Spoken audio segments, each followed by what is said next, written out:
What's the upside or what's the high and the low for this O line? You were saying that you like this O I'm line. bullish. I'm bullish on the O line. Obviously, if they lose Trent, that's the death blow. I found But it. but what do you I'll think? I say mean, this. I feel better about that. what's I the feel better best and about worst case scenario here? Well, I'm not sure it's as easy as just saying losing Trent because I'm really bullish on Burford at left tackle. Like I probably going to sound like an idiot in 4 months when Trent's not there and it is Burford every day at left tackle. But like, I think he's got a chance to be like really good at it. He looks natural in these drills and you can only read so much in. It's not full contact. They're just going through drills. But I'll say this. It's really nice to have the high end, right? Trent Williams, he runs the drills. He creates, you just laugh. He's so good at them. It's so smooth. It's so pinpoint. Everything is perfect. I mean, this guy is a specimen. This is as good as it can be at the tackle position, and it's obvious in just drills and working on combo blocks and just the reps that Forster's putting them through right now.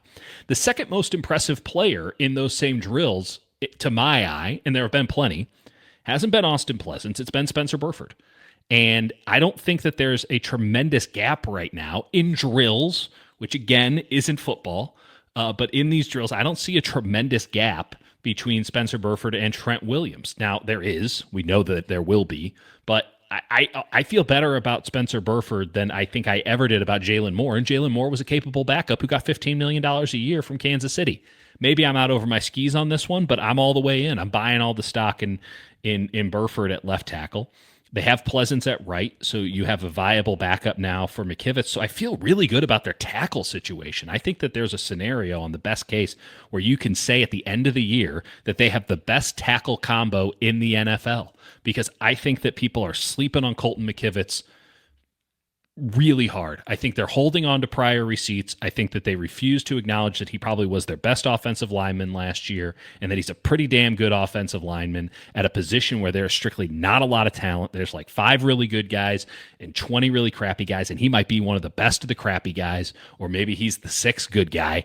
I don't know, but I think that people are sleeping on McKivitz. He's going to make himself a lot of money this year. We know what Trent Williams is. Their tackle situation's in a really good spot, and they have a tremendous amount of depth on the interior, right? You can go with Hennessy or Zakelj to back up Brendel, so at least you have some insulation there. Pooney faded a little bit at the end of last year, but has come in really sharp, and he picks up everything Forster lays on him, so I don't feel concerned that there's going to be a sophomore slump there. I feel like he can at least replicate his play from last year. And Barch is the guy.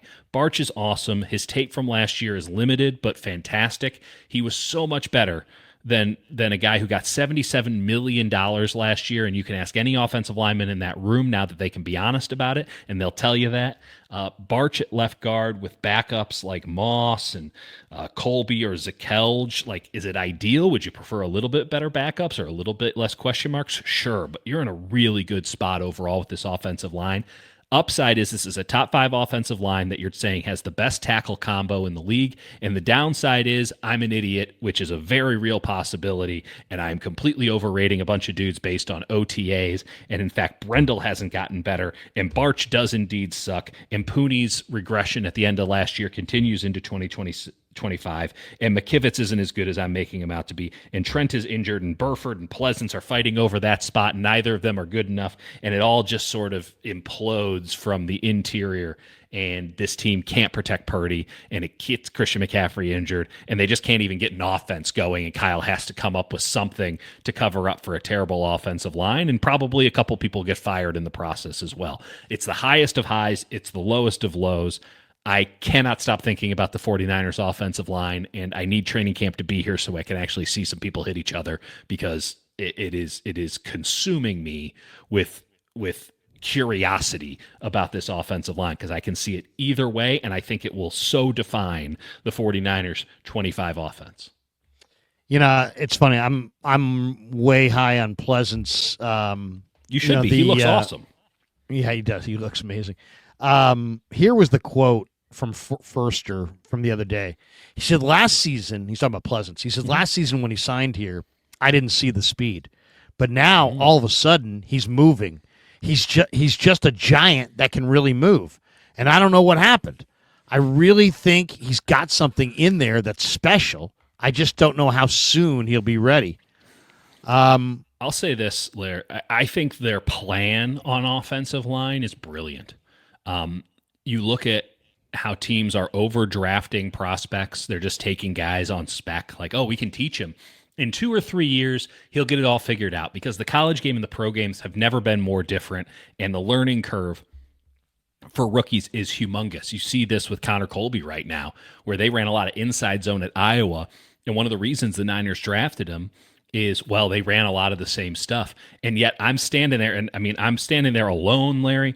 People are making fun of me out there because I'm standing and just watching the offensive line and taking diligent notes and listening to everything Firster says. And this guy is going in on Connor Colby not knowing any of this shit. He doesn't know squat about how to run outside zone at the NFL level.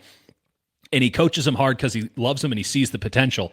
But like, that is a multi-year project to get him to know the system.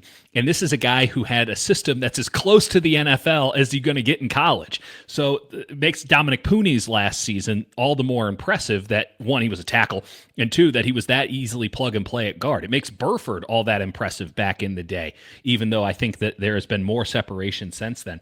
So you have all these teams looking to fix their offensive line through the draft. And so they're taking guys who aren't going to be ready for a year or 2 or 3. Now you got, well, okay, well, that guy didn't work out because it's always going to be a crapshoot with offensive linemen in the draft, even the high-end ones. Like Kelvin Banks is going to be a crapshoot. I mean, there are no true, just bona fide ace offensive linemen really anymore, save for maybe a Joe Alt, maybe 1 or 2 a year. So you have that. People are trying to solve their offensive line problems through the draft. That's not working out. So now they try to solve it through free agency. So you're giving Aaron Banks $77 million. You're giving Jalen Moore, who couldn't start for the 49ers, despite apparently Colton McKivitz sucking. He's getting $15 million to start. You're paying off debt with a credit card now. And what the 49ers are doing is they're just saying, we're not going to play any of that. We'll pay Trent Williams.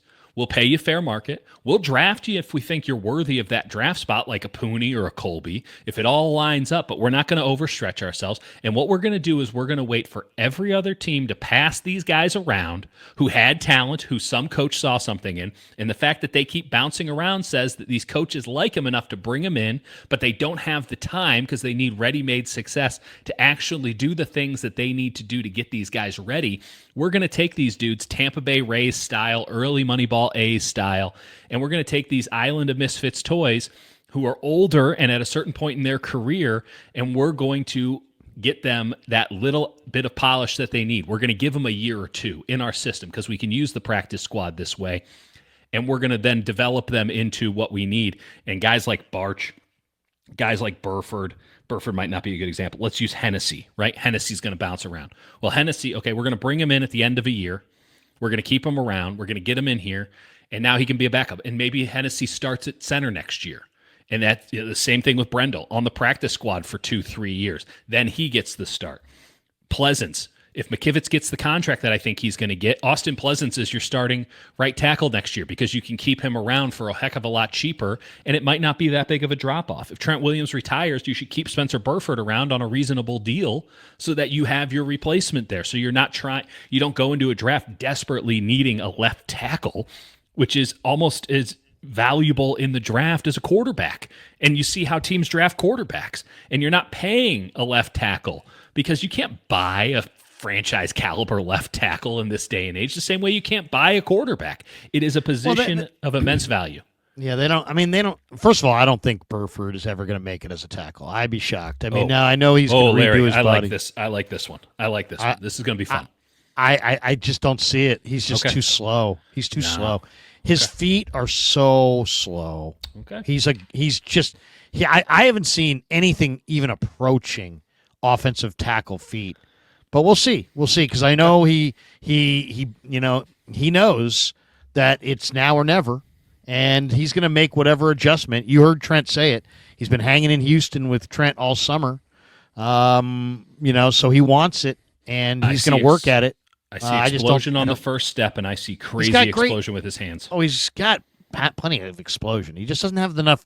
He just doesn't get. I mean, in a league where a guy playing the spot that you could see him playing is Lane Johnson, and True. kicks out super fast. Yeah. This guy is nowhere close to that.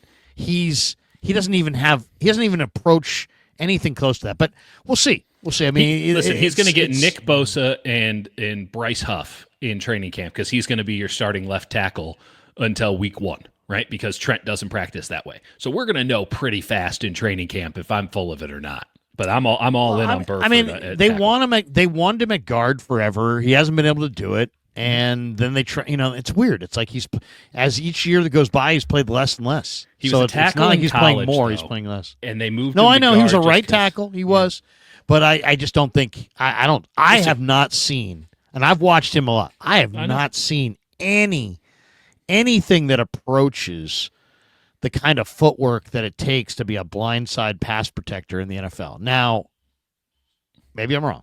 And maybe he'll get to this point, no, but he has looked awesome in these drills, and they have been working on it, and he does look different to me. But I might be making a mountain out of a molehill. No, I think he is quicker. I just think the level of quickness that it's gonna require is probably gonna be too much for him. Now we'll see. Right. We'll see. That might be right. We're gonna find out real fast because it will be plainly obvious if he's got it or not. The other thing here is that Pleasance. It's funny. His brother called the stream this morning. He was in the stream this morning saying, "Hey, what do you think of Pleasance?" And it's like, "Hey, that's my brother." Yeah. Which was very cool. But I'm a huge fan of Pleasance. I will say this though: been Junior Bergen's brother. 9. The guys had 9 stops. It's like, and it's like the people in the chat. The people in the chat are like, Krueg, you're talking up an offensive tackle who's like on his 9th stop, and now you're saying he's with the 49ers. He's going to be good. Mm-hmm. I'm saying the same thing, by the way, and right. I rarely agree with Larry. And all I would say about it is that Chris Foerster has been around longer than any of us and seen way more tackles than any of us, and he, to me, seemed genuinely freaking amazed by the movement ability of Austen Pleasance. Now, I get it, though. Believe me, I get it. The guy who sent the note a couple streams ago was like, dude, Krueg, this is like this 9th team, and now you're saying he's going to be good. I hear you. I get it. I know it sounds bad. It really does. I would view it the opposite way. This guy has been on 9 different teams in the NFL. That means every offensive line coach, people have brought him in because they see something. Right. They've kept him around a little bit, and he keeps getting jobs. Do you think that most guys not only get that, 9 not only chances? Not only that, I think of his 9 teams, I think he's gone back to a lot of places. 3 of them have brought him back. Yeah. So I think it was like Bears brought him for 2 stints, Cardinals brought him for 2 stints. Right. So there's that too. So they like him. They just don't have time to get what they need from him because none of these offensive line coaches have time to actually develop anybody. Well, and here's the other thing. Except for Foerster. The 49ers, it's amazing how this works. Bob McKittrick was a great coach, but he was not like all the other offensive line coaches. He liked smaller guys. The Niners won Super Bowl 16 with Dan Audick at 258 pounds playing guard. It was just a guy that they had picked up off the waiver wire, but they won a Super Bowl. Well, why'd they win the Super Bowl? Because they had awesome athletes on defense, a killer pass rush, and they had Joe Montana and great weapons. Totally. So they got it done. My point is the only difference between Bob McKittrick in that era and Chris Foerster in this era, the Niners are still not drafting offensive linemen high. Mm-hmm. They're still looking for guys that other teams are not looking for. Mm-hmm. The only difference is they have not won the Super Bowl. And if they win the Super Bowl, this way of building an offensive line that a lot of people are critical of right now will be hailed as genius. And it's amazing how McKittrick is like thought of as the glue of the Niners dynasty, and yet Foerster, who in a lot of ways is doing the exact same thing. That's right. Is not, a lot of Niner fans think he's crazy and that he doesn't know squat and that because he's big on Brendel. Let me just tell everybody for those who don't know. Brendel made Furster look smart in front of Shanahan because Furster said, hey, I know a guy from Miami that can do the job who you don't have to pay any money to. And they brought him in, and he basically has done the job. So Brendel is a success story in the eyes of Shanahan, and Furster's appreciative of that. And so I think that's why oh, man, Furster loves Brendel. That's why, because he made him look good. And so there's like this loyalty there. I think Furster's too loyal to Brendel at this point. But I think ultimately Furster's a really good coach. They've got great depth here. And you usually keep 5 starters and 3 or 4 backups. And now listen to these backups. They have Dillard, who I think is a legitimate backup NFL tackle, former first-round pick. Yes. Burford, who you like. Matt Hennessy, who I think looks really good. In fact, when I say really good, I think he looks way more athletic than Brendel. Then you got Zakel. You got Pleasance, who looks like a house and is moving incredibly well. You have Drew Moss, who went to Colorado State, who's kind of a tough ass. You got him. Drake Nugent, who's really smart. And you got Connor Colby and Zach Johnson. I mean, forget Zach Sebastian Johnson's Gutierrez. Actually been pretty good. He is. So the only 2 guys in this line that really are good. The only 2 guys that aren't really guys are Isaac Alarcon and Sebastian Gutierrez. The rest of these guys are viable O-linemen for backup roles. So I'll say this. I think the upside is that, Barch is better than Banks. Trent has a bounce-back year. McKivitz has a big year in his walk year. And they've got quality depth at all 3 spots. And I would say that I think that's what I'm hoping for, but that's also what I'm kind of expecting.